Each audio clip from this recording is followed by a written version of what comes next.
Hermanos, Dios les bendiga. Le doy gracias a Dios por el privilegio que me da de hoy compartir su palabra con ustedes. Estamos en el año del testimonio y quiero iniciar compartiendo uno con ustedes. A principios de este año, un lunes en la mañana, yo me desperté y me puse a pensar en todas las cosas que tenía que hacer en esa semana. Habían dos que yo sabía que me iban a tomar la mayor parte del tiempo.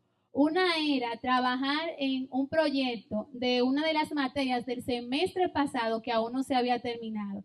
Y la otra era organizar el evento en el que íbamos a entregar los regalos a los niños. No sé si se acuerdan, eso fue a principio del año. Estaban esas dos y unas cuantas más. En lo que yo estaba pensando en eso, el celular comenzó a vibrar y estaba vibrando mucho. Entonces, en ese momento yo vengo y la agarro a ver quién era que estaba escribiendo. Bueno, era una de las compañeras de una de las materias que yo había seleccionado para este semestre. Y ella lo que nos estaba era dando las informaciones acerca de esa materia.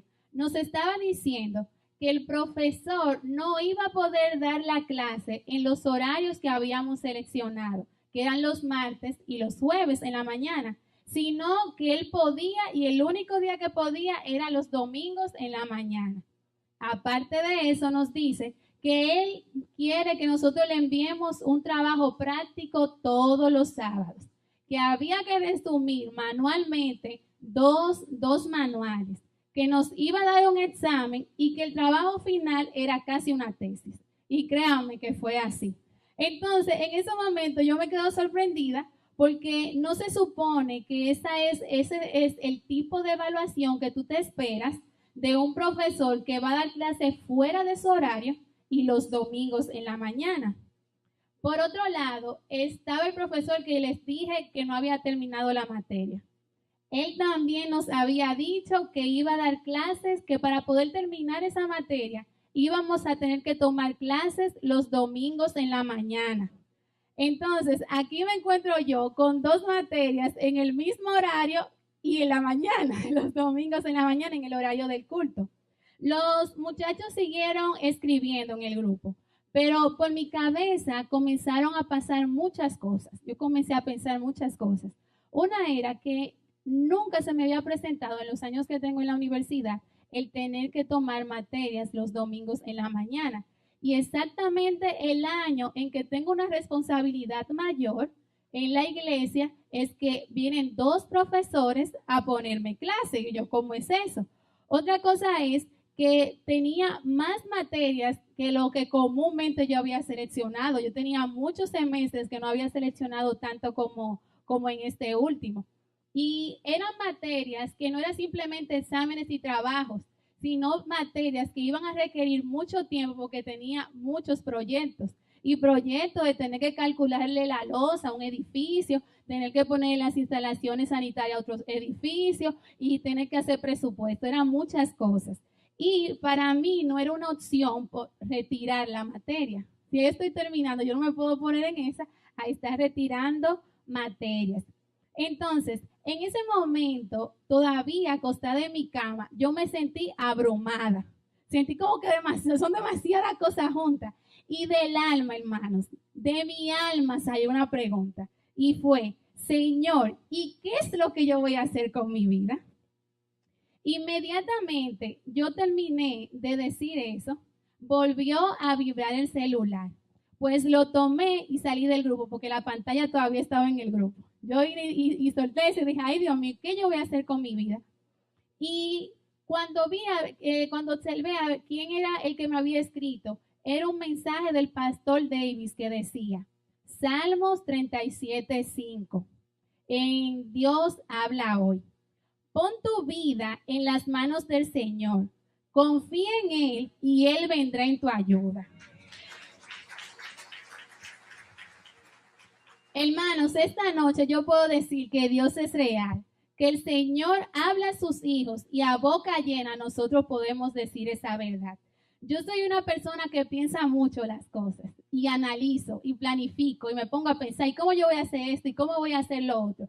Y el Señor, mi pregunta la respondió tan rápido que a mí ni tiempo a pensar mucho me dio. Él me dijo, Esther, debes estar tranquila. Pon tu vida en mis manos. Confía en mí y yo te voy a ayudar. Yo busqué ese versículo en otras versiones y aparece, encomienda a Jehová tu camino. Encomienda a Jehová tu camino. Pero el Señor quiso ser tan preciso, tan puntual conmigo para que yo no me ponga a la vuelta, que me respondió con la misma palabra que yo había preguntado. Yo dije, ¿qué voy a hacer con mi vida? Y él me dijo, pon tu vida en mis manos, confía en mí y yo te voy a ayudar. Entonces, de eso es que yo quiero hablar en esta noche, hablarles de la confianza en nuestro Dios. Una de las definiciones que encontré de confianza fue que es la seguridad o esperanza firme de que alguien tiene de otro individuo o de algo. Es una especie de apuesta que consiste en no inquietarse del no control del otro y del tiempo. Desde pequeños nos han hablado mucho de la confianza. Yo recuerdo muchas charlas que me daban de la confianza. Nosotros debemos confiar en nuestros padres, debemos tener un amigo en quien confiar, los padres deben mostrarle confianza a sus hijos y que la confianza es uno de los pilares principales de todas, no de cada relación, de todas las relaciones. La confianza es uno de los pilares principales. Pero a pesar de eso, de que este es un tema muy mencionado, un consejo que muchas veces nos han dado, aquí también en los cultos de jóvenes nos han recomendado que tenemos que tener a alguien en quien confiar, es difícil. La verdad es que es difícil poder confiar. Y una de las definiciones que también encontré decía que la confianza puede reforzarse o puede limitarse dependiendo de las acciones de los demás. Puede reforzarse o debilitarse dependiendo de las acciones de los demás. Y qué fácil se debilita la confianza. Si pensamos en eso, qué fácil se puede debilitar, se puede romper la confianza que le tenemos a alguien. Hemos confiado en un amigo y nos fue mal. Hemos confiado en la pareja y nos traicionó. Le hemos dado confianza a los hijos y excedieron el límite. Eso es algo que sucede muy común, si lo pensamos. Es algo que sucede muy común y trae como consecuencia que escuchemos la expresión, yo no confío en nadie. ¿Alguien ha escuchado esa expresión alguna vez? Yo no confío en nadie. No vuelvo a creer, no vuelvo a tener amigos, no vuelvo a entrar en una relación. Es lamentable, pero es común que escuchemos eso. Y ese mismo proceso que ha pasado, esa misma expresión, puede hacer que en nosotros crezca una coraza que dice, oye, por aquí nadie entra, nadie pasa, no necesito de nadie, yo puedo solo. Y algo muy lamentable es que eso mismo se puede extrapolar a nuestra vida cristiana. Perdón. Y entonces, aquí nos encontramos, aquí llegamos a la iglesia o estamos aquí en la iglesia y tenemos un Dios bueno, un Dios fiel. Hermanos, escuchen eso, esas palabras que voy a definir de nuestro Dios. Un Dios bueno, un Dios fiel, un Dios amoroso, un Dios que realmente te quiere, un Dios que quiere ayudarte, sostenerte, estar contigo, pero no le das el paso total por esa coraza que ya dejaste que creciera por las frustraciones pasadas. Y es ahí donde nos encontramos agobiados, agotados, desilusionados, tratando de hacer y resolver todo por nuestra propia cuenta. Pero hoy Dios te dice, hijo mío, hija mía, pon tu vida en mis manos.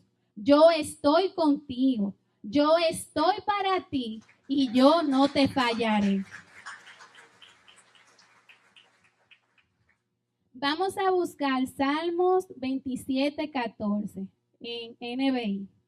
La palabra de Dios dice, pon tu esperanza en el Señor, ten valor, cobra ánimo, pon tu esperanza en el Señor. Si estás desanimado, cobra ánimo. Si tú ya no quieres seguir, ten valor para continuar. Tú que ya no ves la salida, pon tu esperanza en el Señor.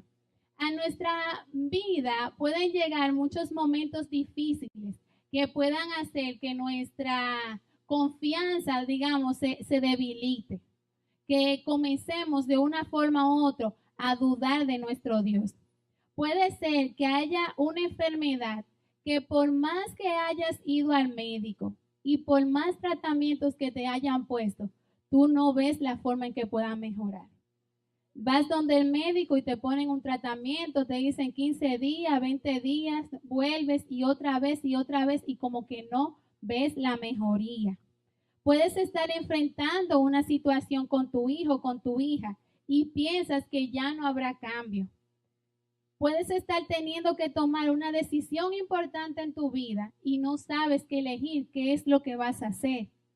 Tienes en mente un proyecto y no sabes ni siquiera por dónde vas a iniciar y mucho menos de dónde van a venir los recursos para poder ejecutarlo. Tienes una deuda grande. En tu casa se necesita alimentar a los niños, pagar la renta y esas tantas responsabilidades a las que hay que responder mes tras mes. Son muchas cosas, hermanos. Y en este momento yo quisiera que ustedes piensen, que traigan a sus mentes cuál es esa situación, cuál es esa situación que ustedes están enfrentando, que está enfrentando su familia y que ustedes saben que aún no la han entregado en las manos del Señor. Piensen en eso ahora. Y en esta su casa, en la casa de su Señor, en la casa de su Padre, entréguensela, pónganla en sus pies.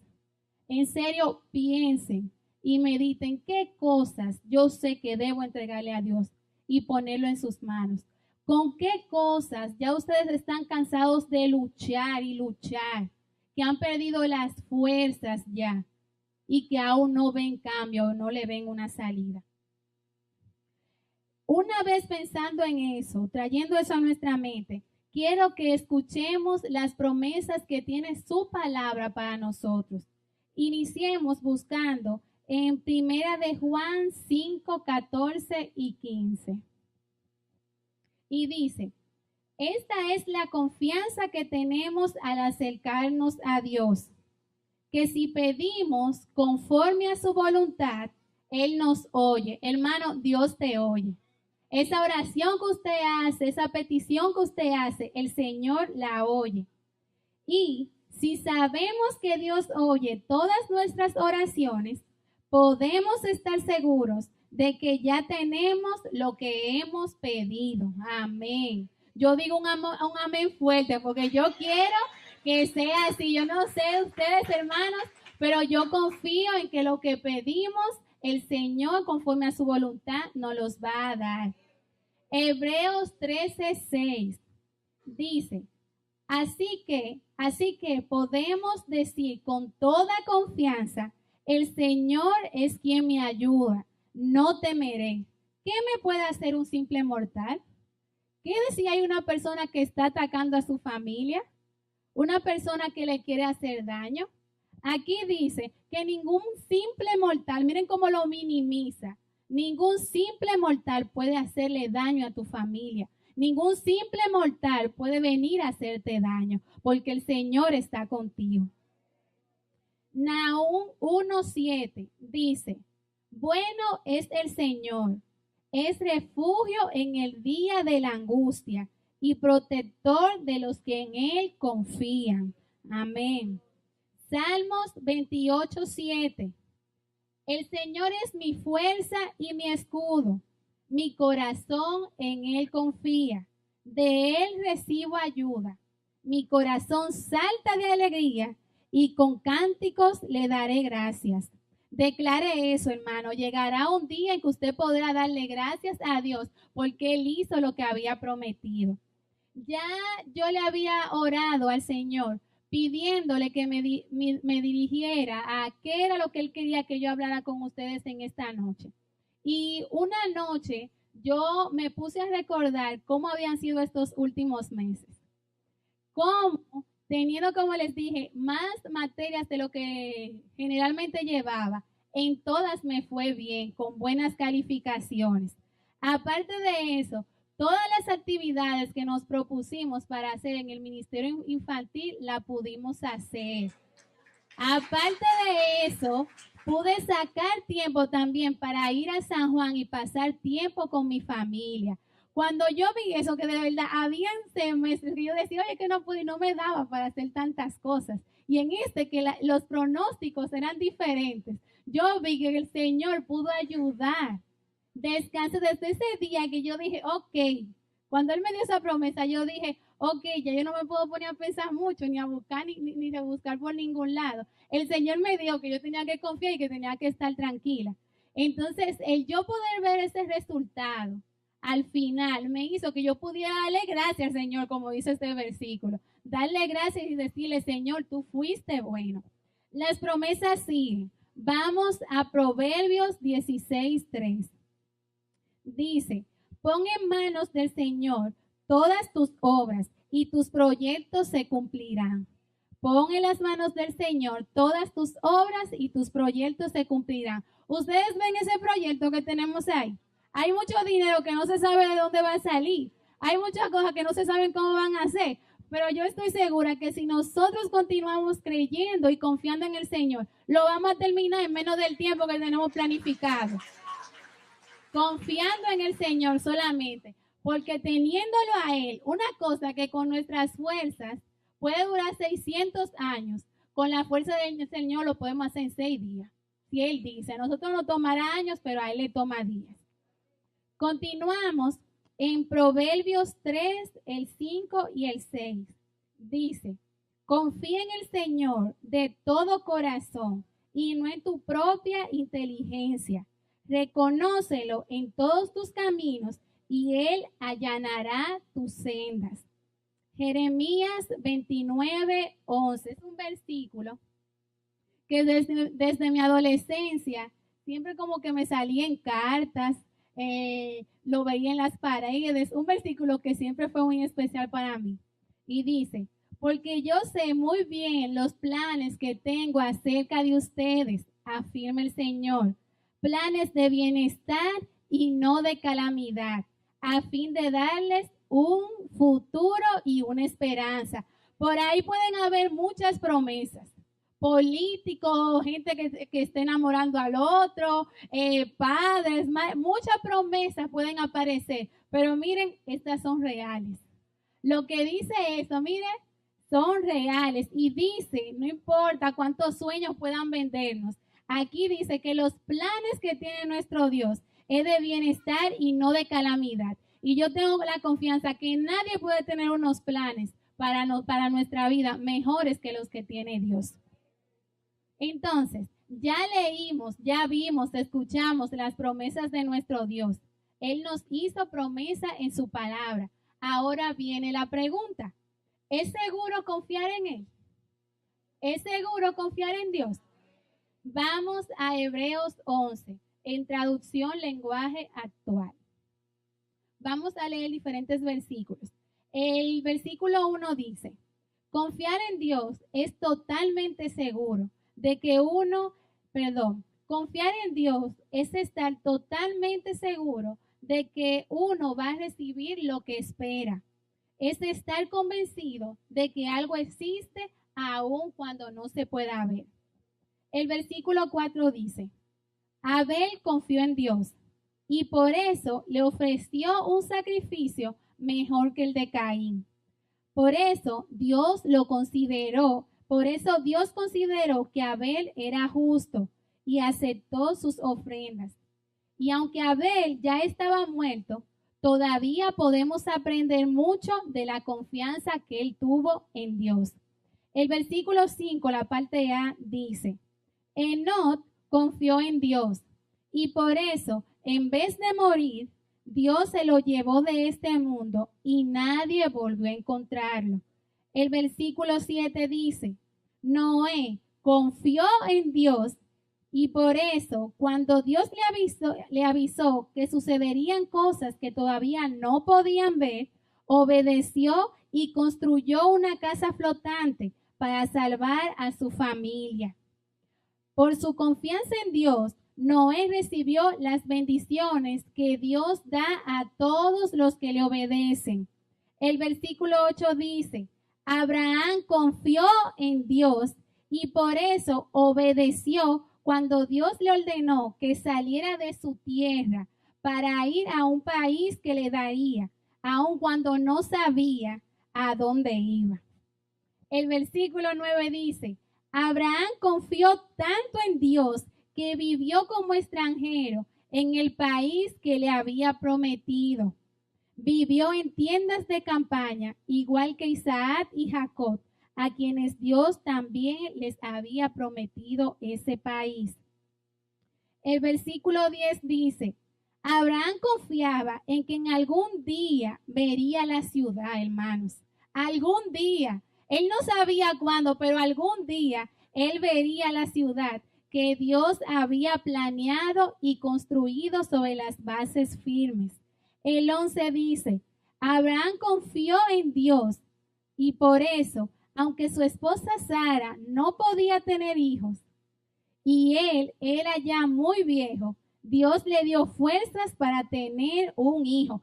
Si alguno aquí se siente viejo y se siente que ya no tiene fuerza, mire lo que dice aquí, que Dios le dio la fuerza, que Dios le dio la fuerza para haber cumplida la promesa que le había dicho.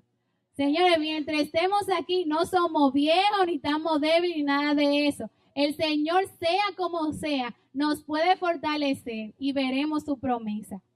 Y es que Abraham confió en que Dios cumpliría su promesa. El 13 dice, todas las personas que hemos mencionado murieron sin recibir las cosas que Dios le había prometido. Pero oigan qué hermosa esta parte. Pero como ellos confiaban en Dios, las vieron desde lejos y se alegraron, pues sabían que en este mundo ellos estaban de paso como los extranjeros. Nosotros debemos alegrarnos y vivir con la emoción en nuestro corazón, de vivir como que ya nosotros obtuvimos eso que le pedimos a nuestro Dios. Y de estos versículos hay algo que yo quiero resaltar, y es que tengamos en cuenta que a pesar de que ahí dice que ellos murieron sin haber visto la promesa, nosotros vemos evidencia tanto en el Antiguo Testamento como en el Nuevo Testamento de que el Señor cumplió cada una de ellas. Y otra cosa que debemos prestar especial atención es que cada una de esas promesas conllevó una acción por parte de la persona. Comienzo con Abel. Dice, Abel confió y ofreció. Confió y ofreció una ofrenda. Enoc confió y obedeció. Noé confió y obedeció y construyó un arca. Abraham confió y salió de su tierra. Ven, siempre que se le da una promesa a alguien, sí, yo creo, Señor, yo creo en ti, voy a creer tu promesa, será real. Pero había algo, había una acción que tenía que venir de parte de nosotros. Había un primer paso de fe que nosotros teníamos que dar.